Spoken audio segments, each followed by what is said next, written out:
आपकी एक सोच आपकी जिंदगी बदल सकती है। खुद से जीतने वालों को मेरा सलाम। इस वीडियो में हम ऐसी रिसर्च बेस्ड और साइंटिफिक विजुअलाइजेशन टेक्निक देखेंगे जो लॉन्ग टर्म गोल के लिए कमिटमेंट और कंसिस्टेंसी पैदा करेगी। वीडियो में टेक्निक को डिटेल में बताया गया है, आखिर तक देखिए। पहले देखते हैं विजुअलाइजेशन शुरू कैसे होता है। विजुअलाइजेशन की खोज किसने की ये कहना कठिन है, फिर भी एरिस्टोटल जल्दी सीखने और परफॉर्मेंस सुधारने के लिए विजुअलाइजेशन का प्रयोग करवाते थे। एरिस्टोटल की किताब दे एनिमा में वे विजुअलाइजेशन के बारे में लिखते हैं। फिर 1920 में पहले फाइटर पायलट्स को विजुअलाइजेशन सिखाया जाने लगा। बाद में ओलंपिक एथलीट्स भी इसका प्रयोग करने लगे। विजुअलाइजेशन काफी सीक्रेट टेक्निक थी। फिर किताब द सीक्रेट ने विजुअलाइजेशन को लोगों में प्रचलित कर दिया, लेकिन इस प्रचलन में एक कमी रह गई। किताब में विजुअलाइजेशन को ऐसे पेश किया गया कि आप जो भी चाहते हो उस बारे में सोचो, उसके चित्र देखो, बार बार देखो और वो चित्र सच हो जाएंगे। लेकिन कई साइकोलॉजिस्ट और रिसर्चर्स ने पाया कि लॉन्ग टर्म गोल्स के लिए ये टेक्निक कारगर नहीं है, क्योंकि लोग केवल कुछ देर के लिए ही अच्छा महसूस करते हैं, थोड़े बहुत एक्शन लेते हैं और वापस कंफर्ट जोन में चले जाते हैं। लॉन्ग टर्म गोल पाने के लिए कौन सा विजुअलाइजेशन सबसे कारगर है? इस सवाल को लेकर गैब्रियल ओटिंगर ने 2007 में रिसर्च शुरू की और अगले 7 सालों में 2400 लोगों पर स्टडी की। उन्होंने पाया कि हमारा सबकॉन्शियस माइंड छोटे टाइम फ्रेम में काम करता है और ये लॉन्ग टर्म गोल और अचीवमेंट के बारे में समझने की बजाय अभी तत्काल अच्छा महसूस करना चाहता है। इसलिए जब हम केवल गोल पूरा होने का सुनहरा दृश्य देखते हैं तो सबकॉन्शियस एनर्जाइज होता है। उसको लगता है कि सब ठीक है, सफलता पाना आसान है। इसलिए गोल के विजुअलाइजेशन के बाद एकदम से मोटिवेशन प्रकट होता है।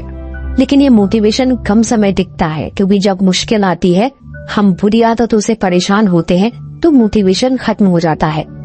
हम लोग एक साइकिल में फंस जाते हैं। एक पल के लिए अच्छा महसूस करते हैं, फिर थोड़ी देर बाद बुरा महसूस करते हैं। अच्छी बात यह है कि इस साइकिल से आजाद हुआ जा सकता है। कैसे? खास तरीके से विजुअलाइज करके, जो हम इस वीडियो में देखेंगे।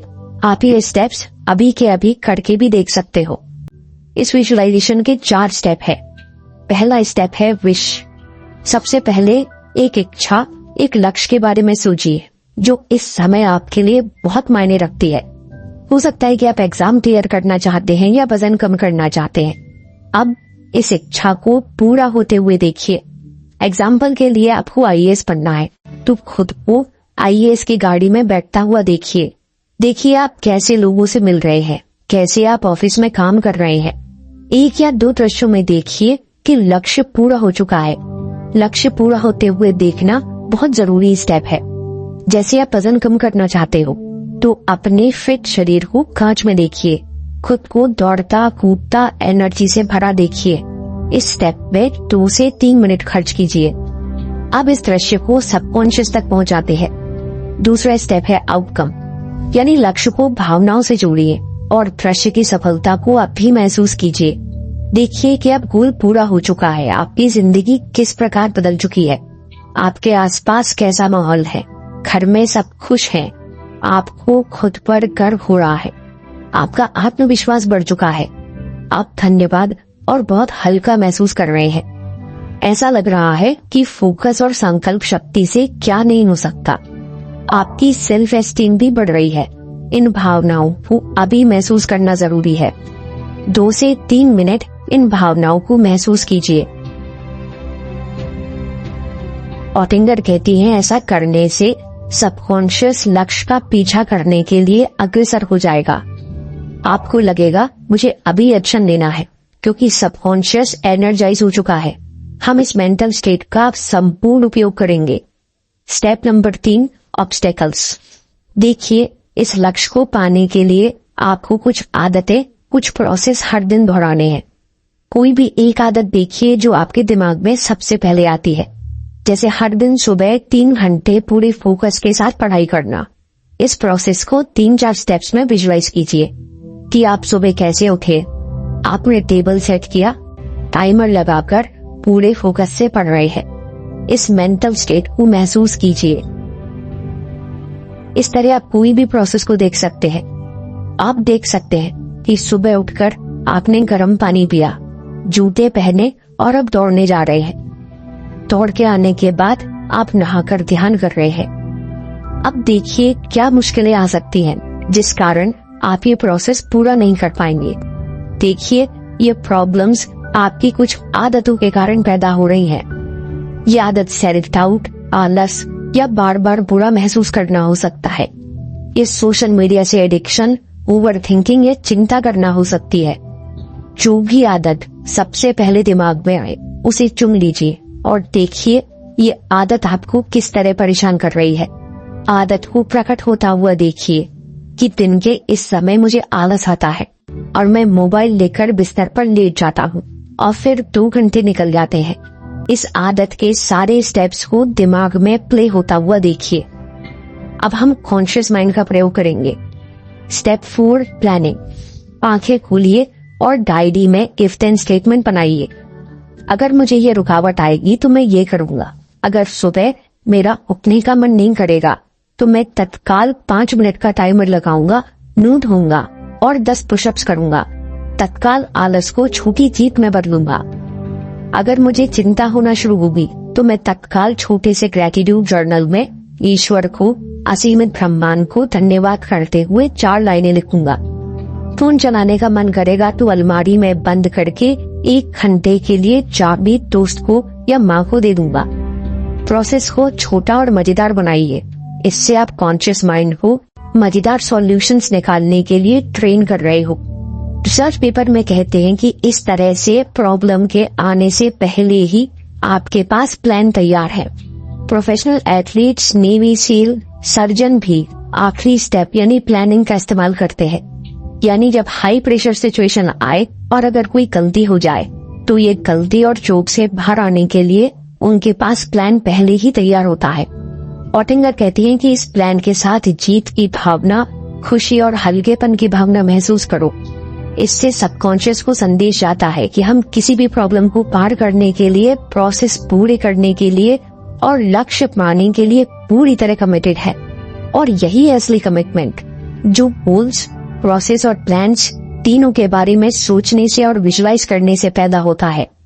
आप यहाँ 2 सवाल पूछ सकते हो। पहला सवाल, आप पूछ सकते हो कि हम रुकावटों के बारे में क्यों देख रहे हैं। 3 पॉइंट्स है। ये रुकावटें आंतरिक हैं, हमारे पुराने सबकॉन्शियस प्रोग्राम है, तो ये बुरी आदतों के रूप में बार बार प्रकट होते हैं, यानी ये प्रकट होने ही वाले हैं। हमें इनके लिए तैयार रहना है। दूसरा पॉइंट, हम रुकावटों के साथ साथ प्लान और सॉल्यूशंस देख रहे हैं, रुकावटों को सॉल्व होता हुआ विजुलाइज कर रहे हैं। तीसरा पॉइंट, हम सॉल्यूशन के साथ जीत की फीलिंग जोड़ रहे हैं। ओटिंगर कहती है कि जब गोल को विजुलाइज करते हैं और बीच में आने वाली रुकावटों के लिए योजना बना लेते हैं, तब कॉन्शियस और सबकॉन्शियस माइंड दोनों एनर्जाइज होते हैं और सही मायनों में रियलिस्टिक कमिटमेंट पैदा होता है। दूसरा सवाल, आप कहोगे कि मैं तो सिंपल गोल पूरा करना चाहता हूँ, मुझे इतना सोचने की क्या जरूरत है। दोस्तों इस बात को समझिए, बड़ी सफलता यानी बड़ी जिम्मेदारी। जो नौजवान अपने इमोशन, फोकस और संकल्प शक्ति का प्रयोग करना जानता है, जिसके अंदर इमोशनल मैच्योरिटी है, वही बड़ी सफलता का हकदार है। क्योंकि बड़ी सफलता यानी बड़ी जिम्मेदारी यानी असंभव लक्ष्यों को पूरा करना, और असंभव लक्ष्य पाने के लिए आप इमोशंस, कल्पना शक्ति, फोकस और इच्छा शक्ति का ही प्रयोग करने वाले हैं। इस विजुअलाइजेशन को आप हफ्तों में 2 से 3 बार कर सकते हैं। आपको कंसिस्टेंसी में दिक्कत आती है, बार बार मुश्किलों के कारण रुक जाते हैं, तो हफ्ते में 4 बार भी कर सकते हैं। इसके कोई नुकसान नहीं है। विजुअलाइजेशन शुरू करने से पहले अपने साथ डायरी लेकर बैठिए और 10 से 20 मिनट तक विजुअलाइज कीजिए।